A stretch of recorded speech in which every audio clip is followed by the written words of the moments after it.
Matter of fact, Antoinette Harrell has found that there are more incredible things going on as far as slavery in the 20th century.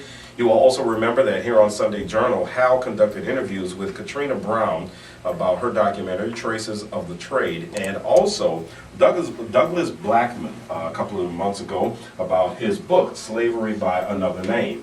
Antoinette Harrell joins us on Sunday Journal once again. Antoinette, welcome back to the show. Thank you for having me. It's a pleasure. And thanks for coming out to coming out to talk to us about this issue again. I remember doing the interview, and I remember it being incredible to me. I had a hard time with it, but I didn't disbelieve it.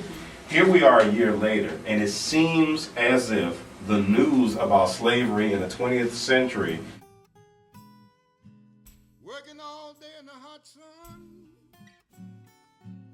flying a mule up and down a cotton road. My Pinnish research revealed that 3 presidents of the United States was aware that slavery had not ended in the United States in the 20th century. President Warren Harding, President Franklin D. Roosevelt, and President Calvin Coolidge was aware that slavery had not ended in the United States.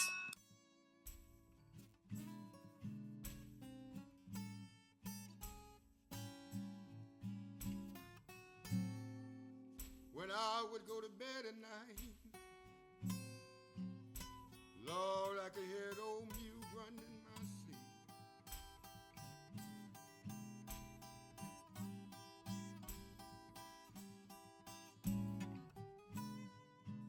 And sometime I'll be hurting so bad from my head.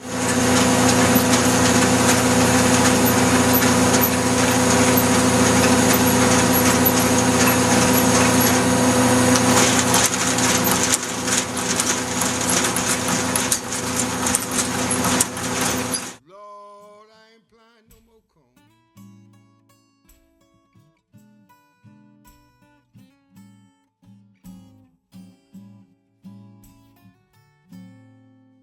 I ain't picking no more cotton.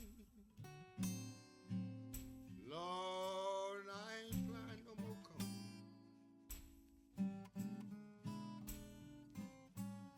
So we found correspondence. This is the code and how you would find these documents. This is box 10, 10,788, interest number 114. Well, let me just take a look. I pull some of these documents here so you can come closer here. Make sure that I pull out certain documents. If we look at this document here, I hope I'm speaking right. File number 50, 1825. Previous restricted material, but it's not restricted anymore. But the type of files that you would find is original documents. This document, July 29, 1943, it talks about the person dying errant, involuntary servitude and slavery, and it just gives a little bit about the information as to what be a part of the tour that we took into Mississippi last weekend. Yes. And also inviting me here today.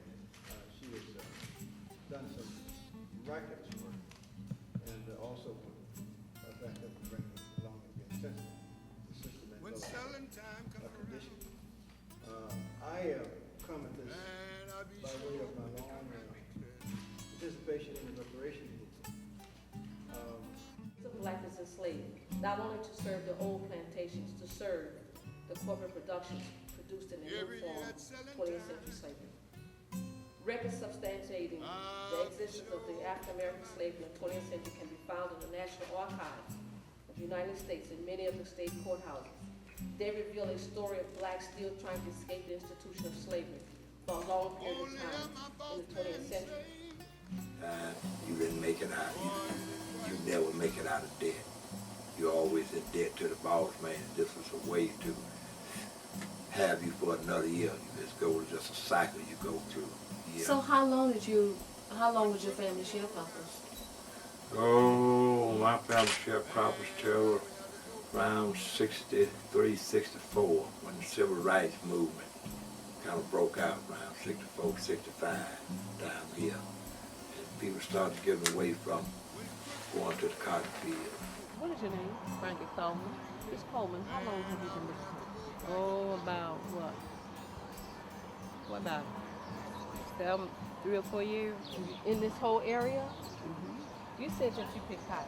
Yeah, we slaves. You slaves? We sure did. We got beat and we didn't get. Who beat you? My father. Why did he beat you? Cause we had to get 200 and 300 pounds of cotton a day. He beat us cause we didn't get it. What did he beat you with? He had a sweater like that, a stick, and one of the sweaters green by that big around. And he put it behind his sack. He dragged behind his sack and whooped it with it. You care how many fuck was in his feet? Y'all was Sharecropper? He was Sharecropper. Do you remember the place that you stayed on? Raymond Hale. Tell me, you said you picked about 200-300 pounds. All day. You outbeat everybody? Couldn't Spent nobody most beat of my life as a sharecropper. Well, who did you pick cotton for? Miss Smith. Lord, You was on her place? Up over that cross the river then. And the upper thing over there on the place. You know, These are plantations? spent most of my life There's as a the got a plantation over there, and I left. More, beloved, even from a legal standpoint, we are going to have to bring an action against the U.S. government in the very near future to bring this to a head. What happened was, in the vicious segregation cycle, what you are dealing with is a mindset in the South of white supremacy and black inferiority. There comes a time when someone has to say, nobody cares what you think. This is against the law.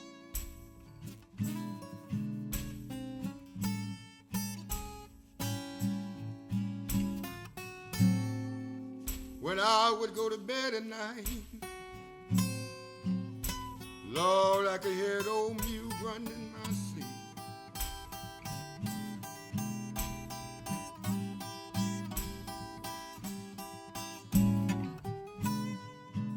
And sometime I'll be hurting so bad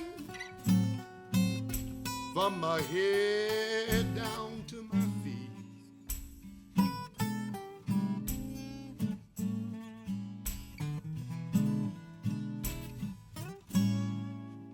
I ain't picking no more cotton. Lord, I ain't plowing no more corn.